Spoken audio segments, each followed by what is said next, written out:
여러분 요셉 아시죠? 예수님의 아버지. 그러나 진짜 이게 육신의 혈연의 아버지가 아니고 그 가정에서 태어났기 때문에 아버지 역할을 해야 했던 요셉. 오늘 그 요셉의 포커스를 좀 맞춰보려고 그래요. 요셉을 좀 살펴보려고 그럽니다. 근데 오늘 우리 성경은 그 요셉을 가리켜서 의로운 사람이라 그랬어요. 그래서 오늘 제목도 의로운 사람 요셉입니다. 의로운 사람이라는 거예요. 의인이 얼마나 어렵습니까? 의인 찾기가 힘든 세상이죠. 예레미야 때는 그래서 너는 예루살렘 거리로 빨리 왕래하며 그 넓은 거리에서 찾아보라 그랬어요. 누구를 찾아보라고 그랬냐면 너희는 만일 공의를 행하며 진리를 구하는 자를 한 사람이라도 찾으면 내가 이 성을 사하리라. 예레미야 시대 예루살렘 성이 그렇게 타락을 했습니다. 그래서 하나님의 심판이 예정되어 있는데 이 성에 의로운 사람 한 사람만 있으면 하나님이 계획을 철회하시겠다는 거예요. 재앙을 내리지 않겠다는 겁니다. 내가 용서해 주겠다. 그런데 결과는 그 한 사람이 없었죠. 그래서 결국 예루살렘이 폐허가 되고 맙니다. 그런데 오늘 그 후에 한 600년 지났겠죠. 하나님께서 다시 사람 가운데서는 이렇게 의로운 사람 하나도 찾을 길이 없어서 하나님이 인간이 되시는 거예요. 하나님 자신이 그 의로운 한 사람이 되시는 겁니다. 그렇게 해서 사람이 죄를 짓고 사람은 죄 짓을 수밖에 없지만은 그러나 우리가 이 인류를 구원해보자. 그래서 하나님이 인간이 되시는 거죠. 그래서 성탄 예수 그리스도가 이 땅에 오시는데 인간의 몸으로 오셔야 되잖아요. 그러니까 어머니 아버지가 있어야 됩니다. 그런데 어느 가정을 만들어서 예수님이 태어나실 것인가? 그런데 하나님이 택한 가정이 바로 요셉입니다. 그러니까 요셉을 통해서 마리아를 만나게 하시고 마리아의 몸을 빌어서 하나님이 오시는 거예요. 그때 아버지가 요셉이었습니다. 그러니까 이 요셉은 뭐 하나님의 역사가 우연히 이루어졌겠습니까? 근데 하나님의 그 오랜 계획 가운데 그 가정에 예수님이 태어나셨다면 그 요셉이 괜히 요셉이 된 게 아니죠. 그 요셉이 될 수 있었던 것은 정말 메시아를 잉태하는 가정, 메시아를 키워내는 가정이 될 수 있었다면 요셉에 뭔가 다른 점이 있었을 거예요. 그걸 오늘 성경 마태복음 1장에서는 의로운 요셉이라 그렇게 말했습니다. 그러면 요셉이 어떤 면이 의로워졌느냐 오늘 그걸 좀 살펴보려고 그래요. 오늘 우리들도 이 세상에서 정말 우리 의롭게 삽시다 인사하셨는데 정말 우리 요셉처럼 살고 싶죠? 주님을 모시고 사는 가정이 되고 싶어요. 요셉의 가정이 돼야 되는데 요셉의 다른 점이 무엇이었냐 하는 겁니다. 첫째는 요셉은 신중한 사람이었습니다. 약혼을 했는데 우리도 그렇죠. 약혼이라는 건 이제 검증하는 거예요. 기다려보는 거예요. 1년을 약속을 해놓고 서로 지내보는 겁니다. 그래서 전부 조심해야죠. 행동거지를 신중하게 해야 되는데 지금 이 마리아는 정혼한 사이에 배가 불러오는 거예요. 그러니까 어느 남자가 약혼을 했는데 분명히 내가 잠자리를 같이 안 했는데 애가 불러온다면 그건 분명한 거 아닙니까? 어느 다른 남자와 동침을 했다는 얘기인데 그러니 이 정도가 되면 대부분 어떻게 할까요? 배신감, 분노 때문에 파혼을 하고 공개를 하고 자기의 입장을 밝혀야죠. 나는 떳떳하다. 이렇게 하는 것이 보통 세상 일입니다. 그런데 요셉은 의로운 사람이라 그랬어요. 의롭다는 게 뭐냐 이 말이에요. 이럴 때에 의롭다는 것은 저를 드러내지 아니하고 가만히 끊고자 했다 그랬어요. 그러니까 가만히 끊고자 한다는 얘기는 뭐냐? 그것은 지금까지의 관계, 약혼한 관계를 내가 풀어주는 거예요. 없었던 걸로 해주는 겁니다. 그러면 이 마리아는 아이를 가졌지만은 그 남자가 있을 거 아니에요, 주인공. 그 아이의 아버지, 그 아버지와 만나서 살 수 있는 길을 찾아보는 겁니다. 그런데 여러분요, 그게 쉽지 않은 얘기죠. 그러나 요셉은 그 당시에 율법을 알고 있었어요. 그 신명기에 의하면 이렇게 약혼한 처녀가 어떤 남자를 만나서 동침을 하면 3가지 경우가 있습니다.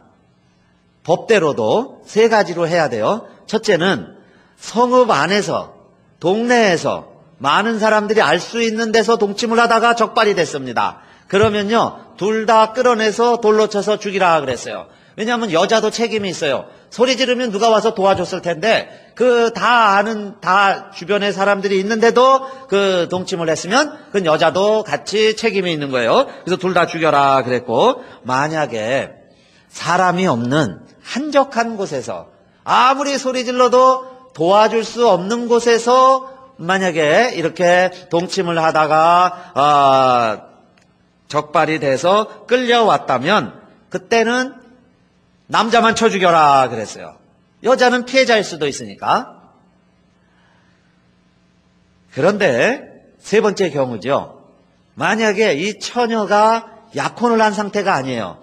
남자도 총각이고 여자도 처녀면 신명기 22장 29절에 보면 그 남자는 그 처녀의 아버지에게 은 50세겔을 갖다 주면서 그 처녀를 아내로 삼아라.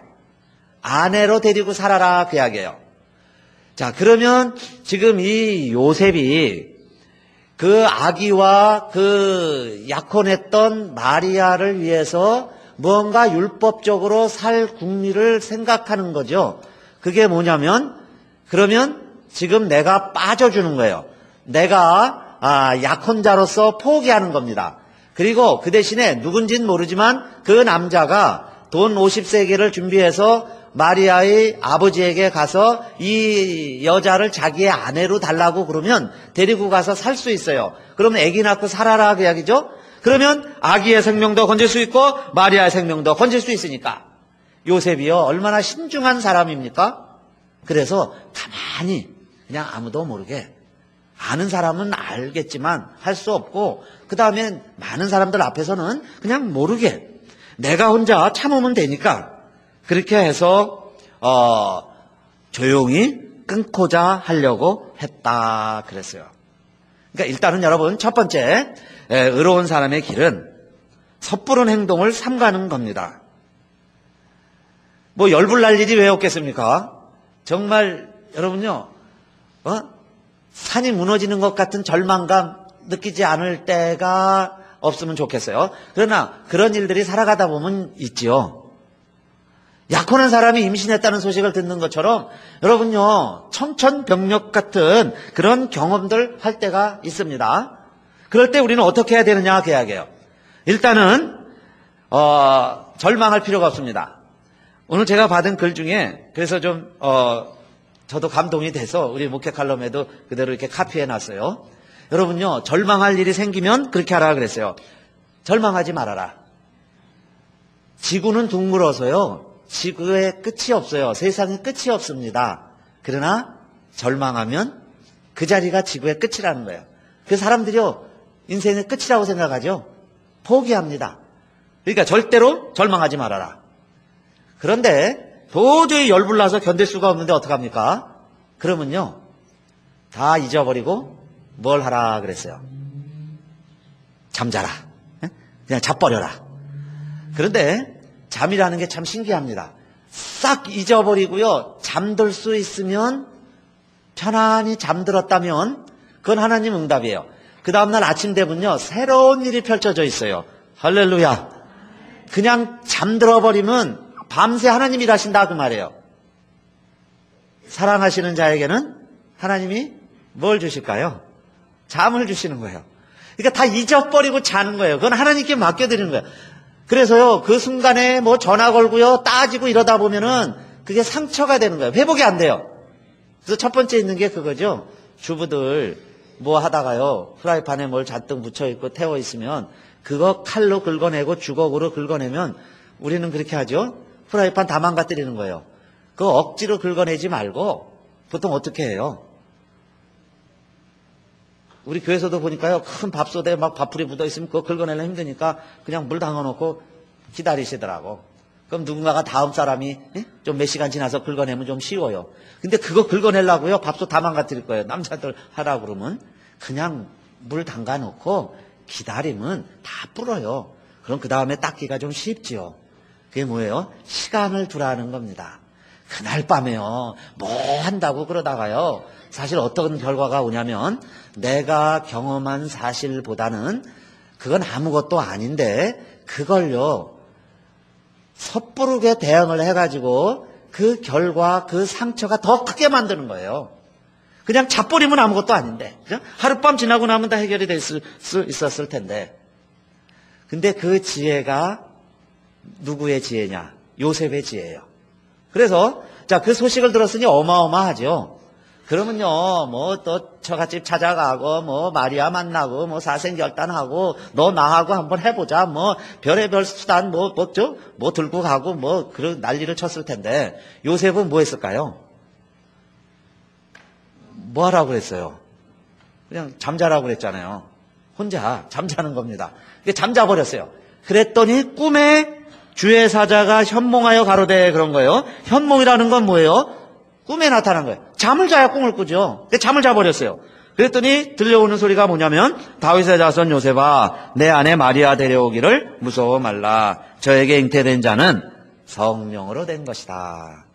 이게 무슨 얘기예요? 듣도 못한 얘기를 지금 하는 겁니다. 우리는 성령으로 잉태된 걸 알고 읽으니까 별 그렇게 감동이 별로 없지만은 여러분요, 약혼자가 임신했다고 그러는데 어느 날 꿈꾸니까 그건 또 성령으로 잉태됐다는 거다. 이게 무슨 봉창 두드리는 소리냐 이 말이에요. 그죠? 성령으로 잉태됐다고 그러니. 그리고는 또 성별까지 알려주세요. 딸 난다는 거예요? 아들 난다는 거예요? 아들까지 아주 알려주십니다. 그리고는요, 이름도 알려줘요. 뭐라고 그랬어요? 예수라 하라. 이는 자기 백성을 저희 죄에서 구원할 자이심이니라 그랬습니다. 이게 잘 이해가 안 돼요. 처음 들어보세요. 이름까지 알려주고 성별까지 알려주면서 이 아이는 하나님의 아들이니까 나라 그 이야기예요. 그 이상하다 그런 속에서 잠을 자는 거죠. 그 꿈속에서 그런 소리를 들었습니다. 오늘요, 우리들도 그냥 자보자 그랬죠. 그냥 자자는 이유가 뭐냐? 그러면 이런 일들에, 이런 절망, 정말 내 능력으로 해결할 수 없는 이런 일들 사실 경험하게 될 텐데, 그러면은 이런 것을 향한 하나님의 뜻이 있습니다. 하나님이 왜 우리에게 이런 일을 허락하시는가? 왜 하필이면 우리 딸에게, 왜 하필이면 내 아들에게, 왜 하필이면 내 아내에게, 왜 하필이면 내 남편에게 이런 일이 일어나느냐 그 이야기예요. 그래서 괜히 여러분요, 섣부르게 행동해서 일을 다 망가뜨리지 말고 의로운 사람은 뭐냐? 그러면 하나님이 뭘 우리에게 원하시느냐 이 말이에요. 그때 하나님이 우리에게 들려주시는 속삭이는 음성이 있는데 그 음성에 귀를 기울이시기를 바라겠습니다. 하나님이 들려주시는 음성이 있다 이야기예요. 여러분요, 사람 찾아가면 사람의 충고를 해줍니다. 꼭 자기 얘기해요. 자기 얘기. 야, 그건 이렇게 해야 돼, 저렇게 해야 돼, 이럽니다. 그러면요, 그게 해결이 됩니까? 더 열불이 나죠. 더 화가 막 치미는데. 그러니까 일을 그르치는 거예요. 망가뜨려 놓잖아요. 그러나 조용히 하나님의 음성을 들어보니까 하나님의 아들이라는 거예요. 성령으로 잉태됐다는 거예요. 이게 왜 말이냐 이 말이에요. 그러나 여러분요, 음성은, 하나님의 음성은 뭐 잘못 들을 수도 있죠. 뭐 이상한 소리를 들을 수도 있어요. 그런데 주의 사자가 이렇게 일러줍니다. 이 모든 일에 된 것은 주께서 선지자로 하신 말씀을 이루려 하심이니 보라 처녀가 잉태하여 아들을 낳을 것이요 그 이름은 임마누엘이라 하리라 하셨으니 그랬습니다. 이를 번역한 즉 하나님 우리와 함께 계시다. 이거는 누구의 예언을 지금 들려주는 거예요? 이사야. 이사야 7장 14절에 이사야 시대에 이미 700년 전에 이사야 선지자가 그렇게 예언했죠. 처녀가 아이를 낳을 텐데 그 낳은 아이가 엄마 아빠를 알기 전에 메시아가 오리라. 그래서 메시아 예언이 됐습니다. 유명한 메시아 예언. 그러니까 처녀가 아이를 낳는다는 거예요. 그건 700년 전에 이사야가 한 이야기입니다. 근데 여러분, 요셉에게 지금 천사가 뭔 이야기를 하는 거예요? 요셉 시대에 갖고 있었던 하나님의 말씀은 이사야서입니다. 이사야서에 처녀가 잉태해 아들을 낳는다는 말씀이 있는데 요셉에게 들려주기를, 요셉아, 이사야가 처녀가 잉태해 아들 낳는다는 이야기 있지 않느냐? 지금 그거야 그 이야기예요. 그 말씀이 이루어지는 거야. 너가 지금 그 말씀의 주인공이 되는 거야. 우리가 이 말씀을 지켜보자 그 이야기입니다. 오늘 우리들에게는 무슨 말씀일까요? 이게 이해가 안 될 때에 하나님의 말씀이 내게 있는데 그 말씀을 하나님이 지금 나를 통해서 이루시겠다는 거예요. 그러면 의인이라는 뭘까요? 그럼 아멘, 그 하나님의 말씀이 나에게 이루어지리다. 마리아도 그렇게 했지만은 요셉도 그걸 믿는 거예요.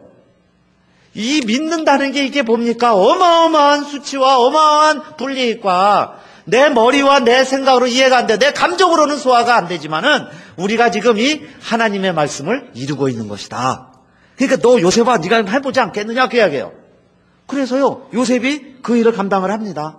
하나님의 음성을 듣고 우리가 말씀을 지켜간다니까 그러면 해보겠습니다. 하자는 거죠. 한다는 거예요. 그게요 아무나 할 수 있습니까? 그런데 하나님은 요셉에게 그 마음을 주시고 또 요셉에게 그 마음이 있으니까 하나님은 예수 그리스도를 요셉을 통해서 요셉의 약혼녀의 몸을 통해서 아기 예수를 태어나게 하신 줄로 믿습니다. 그게 하나님의 마음이죠. 하나님의 말씀을 이루어보겠다는 것. 내 명예, 내 생각과 상관없이 하나님의 말씀을 이루겠다는 것. 그게 요셉의 마음이었고 하나님의 마음은 그런 요셉을 통해서 예수 그리스도가 태어나게 하신 겁니다.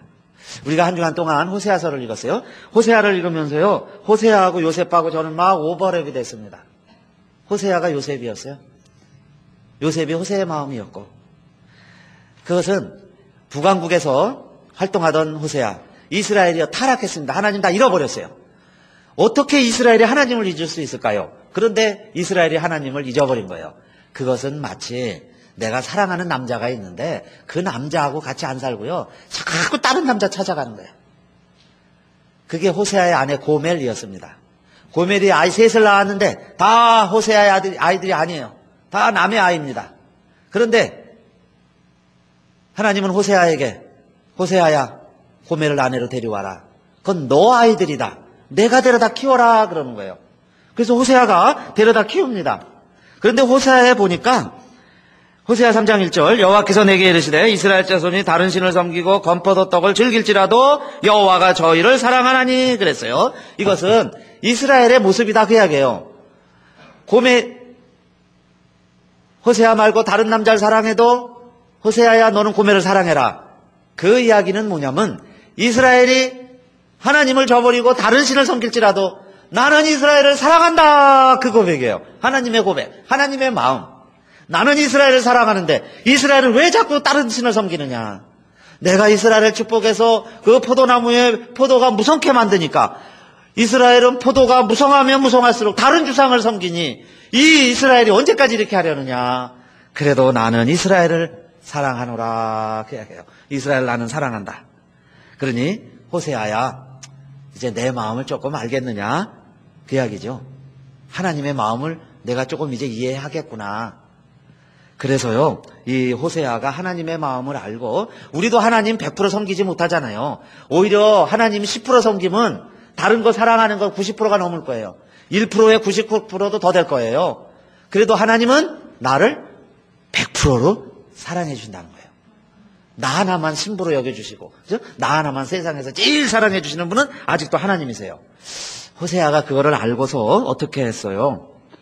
호세아 3장 2절에 보니까 내가 은 15개와 보리 한 오멜 반으로 나를 위하여 저를 사왔다 그랬어요. 아까 신명기에 동침을 했으면 처녀가 처녀로 인정을 하고 아버지에게 50세겔을 주고 사오도록 돼 있죠. 바로 이 호세아도 은 15개를 가지고 가서 다시 호세아를 사왔다는 고멜을 사왔다는 얘기는 아이를 어떻게 낳고 지금 누구를 사랑하고 있던지 너는 나의 아내다. 그래서요 처녀로 인정을 하고 돈 주고 다시 사오는 거예요. 속전 돈을 주고 사오는 거예요. 그래서 내 아내다 이겁니다.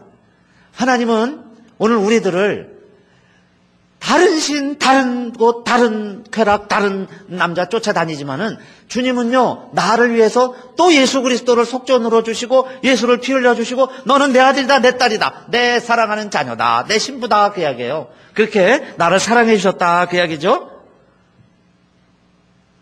그래서 요셉이 어떻게 합니까? 그 아내를 데리고 왔다 그랬죠. 데리고 왔다는 건 뭐예요? 그냥 다시 아가씨로 처녀로 인정을 하고 데리고 온 거예요. 근데 여러분 훗날 예수님인 줄 알게 됐으니까 그렇지 마리아는 알지요. 성령으로 인도된 것을. 그런데 요셉 입장에서 보면 사실 요셉이 마리아보다 더 의로운 사람입니다.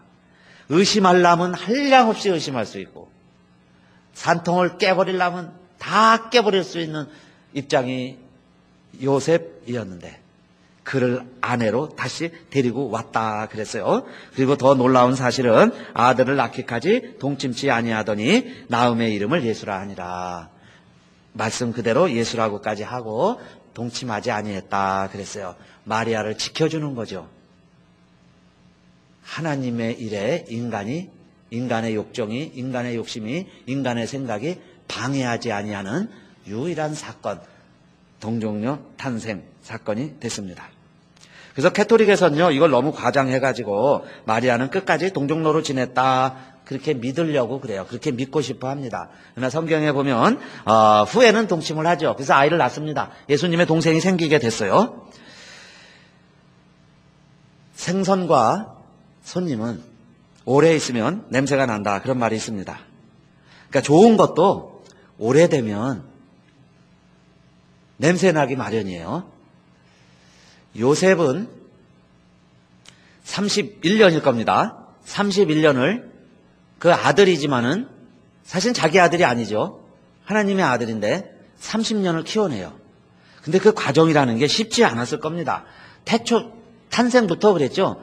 태어나자마자 왕이 죽이려고 그러니까 그 유대 땅 안에서는 살 수가 없죠. 유대를 통치하는 왕이 지금 내 아들을 죽이려고 그러는데 어떻게 살겠어요. 그러니까요, 그 아직 산간호도 제대로 못한 마리아, 핏덩이 같은 예수, 그 생명을 붙들고 도망 간 곳이 어디냐? 애굽입니다. 우리 같은 이민 생활을 시작한 거예요. 근데 우리처럼 좀 비행기나 타고 옵니까? 도와줄 사람이나 있어요? 아무도 없는 낯선 나라에 가서 몰래 숨어 살아야 되는데 말도 안 통할 때 요셉의 삶이 그렇게 쉽지 않았을 거예요. 성경이 그걸 장황하게 소개하고 있지는 않지만 사실은 팩트는 분명히 기록하고 있습니다. 애굽에 갔다는 거예요.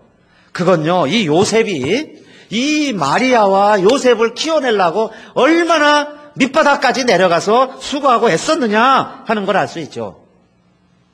그런데 하나님의 음성은 그 요셉에게 첫 번째 들려준 음성이 뭐냐면 다윗의 자손 요셉아였어요. 다윗의 자손 요셉아. 그래도 요셉아, 내가 지금 이렇게 힘들고 어렵고 목수일하고 살아가고 있지만은 너는 그래도 다윗의 자손이다. 다윗의 자손이라는 건 뭐예요? 왕손이라는 거예요. 그 아버지, 할아버지 조상 중에는 수르바벨도 있고요, 솔로몬도 있고, 사독도 있고 그랬어요. 그러니까 당당한 집안 아니냐. 그걸 깨우쳐주는 거죠. 그래도 너는 다윗의 후손이다. 여러분요, 오늘 우리들이 이민생활하고 때는 쫓겨다니고 힘들고 어렵게 살아도 오늘 우리들은 다 누구의 후손이에요? 누구의 자손이 됐습니까? 하나님의 아들, 딸들. 하나님의 백성인 줄 여러분 알고 사시기를 바라겠습니다. 그러니까 그냥 좀 지금 힘들고 어려워도 계약해요. 그 예수 지켜내려고 애국까지 갔어요. 그리고 또 살만한데 이스라엘로 돌아가라는 겁니다. 그래서 정착 잘 했는데 한국에 다시 한국이 아니죠. 유대 땅으로 돌아옵니다. 유대 땅.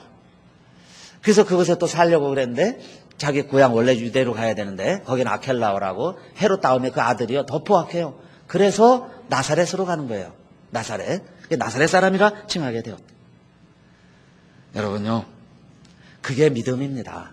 그래서 저는 요셉을 보면서 요셉이야말로 그는 삶으로 믿음을 일궈낸 사람, 믿음을 삶으로 산 사람이 요셉입니다. 믿음, 추상적인 믿음은 갖기 쉬워요. 그러나 내 삶 속에서 그 믿음을 실천하면서 살아간다는 것 쉽지가 않은데 오늘 요셉은 그런 사람이었어요. 그래서 사랑하는 성도님들, 저와 여러분이 정말 그 요셉의 가정에 예수님이 태어나신 것처럼 그걸 의롭다고 그러는 거예요. 성경에서는. 의로운 저와 여러분 되시기를 주님의 이름으로 축원드립니다. 1930년도에 어떤 나이 많은 노인이 배고파서 빵집 앞에 지나가다가 빵을 하나 이렇게 손을 댔어요. 그래서 그걸 갖고 나오다 걸려가지고 재판을 받게 됐습니다. 그래서 판사가 물어보는 거예요.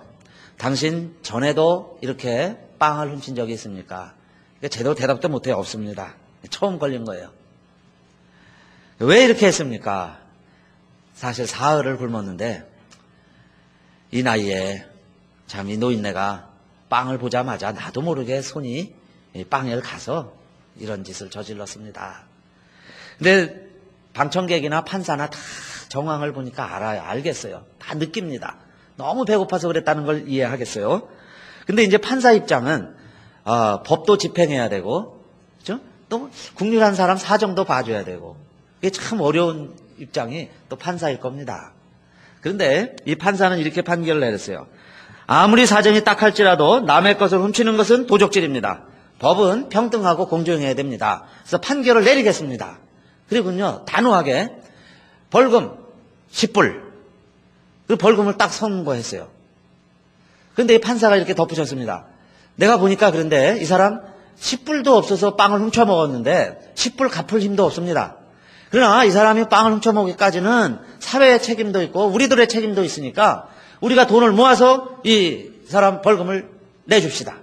그냥 내보내면 또 도둑질할 겁니다. 이제 더 큰 전과가 또 하나 더 늘어나게 될 것입니다. 다시는 그렇게 하지 못하도록, 그렇게 하지 않도록 우리가 권면을 하고 벌금 우리가 내줍시다. 그리고요, 자기 모자를 돌렸더니 57불이 거쳤다는 거예요. 그래서 10불은 벌금으로 떼고 47불을 주면서 그렇게 얘기했습니다. 할아버지, 다시는 도적질하지 마세요. 그리고는 돌려보냈어요. 그러니까 이제 이 할아버지가 정말 눈물을 뚝뚝 흘리면서 법정을 나왔습니다. 그런데 그 소식이요, 뉴욕가에 알려지는 거예요. 이런 재판을 했었다. 이런 재판 사례가 있었다. 그 판사가 라가디아 판사입니다. 라가디아. 피오렐로 라가디아라고. 그러니까 사람들이요, 그 마음들이 있는 거예요. 죄에 대해서는 단호하게 심판을 해야 되지만은, 그러나 사정은 좀 누가 봐주는, 그렇죠? 그게 의입니다. 의. 법도 집행하면서 사랑도 실천할 수 있는. 그런데 이 라가디아 판사가 멋지게 그렇게 해결한 거예요. 그래서요, 이 사람이 우리의 지도자가 되어달라. 그래가지고 뉴욕 시장에 나오고 뉴욕 시장이 됐어요. 그래서 3번에 걸쳐서 뉴욕 시장을 하다가, 근데 참 이상합니다. 천재는 요절해죠. 이게 좋은 사람들은요, 하나님이 일찍 불러요. 그래서 이 라가디아 시장이 재임 중에 비행기 타고 가다가 죽어 순직을 합니다. 그 뉴욕 시민들이 너무 막 가슴 아파하는 거예요. 그런 분이 우리에게 오래오래 시장을 해줘야 되는데. 그래서 그분을 기억하자고 공항 이름을 라가디아 공항이라고 명명을 하죠. 라가디아 공항. 뉴욕에 가면 공항 3개가 있잖아요. 존 F 케네디 대통령 1963년 암살당하니까 뉴욕 국제공항을 존 F 케네디 공항으로 바꿨습니다. 존 F 케네디를 우리 국민들은 영원히 기억하고 싶습니다. 그거 못지않게 뉴욕 시민들이요, 라가디아 시장을 기억하는 거예요. 그건 왜 그럴까요? 내가 가지고 있는 기준이 있습니다. 그런데 나에게는 엄격히 적용을 하지만은, 나는 바르게 살아가지만은, 그러나 그걸 지키지 못하는 사람들, 그거 힘들어하는 사람들, 그런 사람들을 바라보는 눈은 긍휼의 눈을 가지고 보자는 거예요. 나는 아무 허물이 없지만은 그냥 마리아 용납하려고 하는 마음을 가지고 있는 요셉을 통해서 예수님 태어나게 하셨습니다. 우리 요셉처럼 한번 살아보겠습니다. 다짐하는 마음으로요. 내 평생 소원 이것뿐 주의 일 하다가 이 세상 이별하는 날 주 앞에 가리라.